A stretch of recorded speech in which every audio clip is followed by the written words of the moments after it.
Stéphanie Ricard, coordonnatrice du PIAMP, le projet d'intervention auprès des mineurs prostitués. Le PIAMP est un organisme communautaire autonome qui existe depuis près de 35 ans. On a pour mission d'intervenir auprès des jeunes de 12 à 25 ans qui pratiquent ou sont susceptibles de pratiquer la prostitution.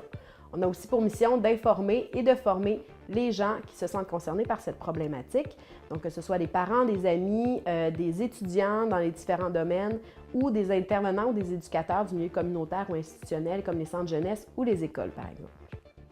Après 35 ans d'existence, le PIAMP a dû s'arrêter un moment pour faire face à des nouveaux défis, en fait, pour s'actualiser, pour revoir un peu quelle était la réalité des jeunes directement que les jeunes vivaient en lien avec la prostitution, voir un peu aussi où en étaient nos méthodes d'intervention, si on répondait encore par nos activités, par notre mode d'intervention, à notre mission clairement.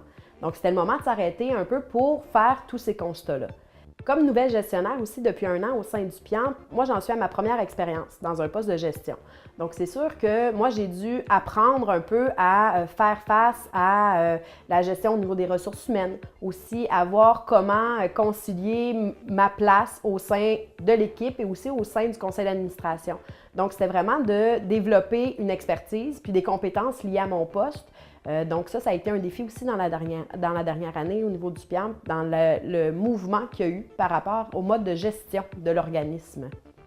MORS, en fait, ça nous permet comme gestionnaire et comme organisme de s'élever un peu, de prendre du recul par rapport à notre quotidien, en fait, puis d'avoir une vue un peu plus aérienne sur ce qu'on fait, sur l'impact qu'on a.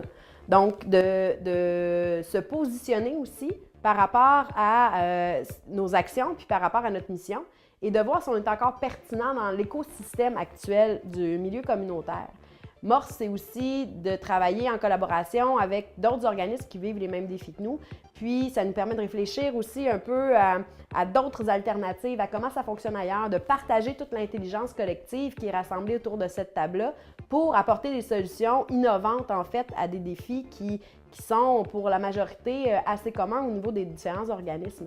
Donc, MORS, c'est aussi cette espèce de capacité-là que ça nous permet de s'émanciper comme gestionnaire, mais de nous élever aussi comme organisme, puis de faire, d'amener une nouvelle approche aussi au financement dans nos organismes, d'amener une nouvelle approche aussi au niveau de la réflexion qu'on en a.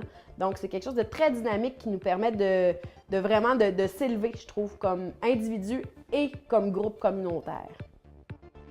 MORS, c'est aussi toute l'intelligence collective qui est rassemblée autour de cette table-là, qui, en fait, est, oui, les organismes communautaires avec qui on partage cette table-là, mais c'est aussi tous les experts qui viennent partager leurs connaissances, qui viennent nous appuyer. On sent beaucoup qu'ils sont très intéressés à ce qu'on fait, à ce qu'on porte, et ils nous amènent une perspective différente, souvent à laquelle nous, on ne pense pas parce qu'on est tellement collés dans notre réalité.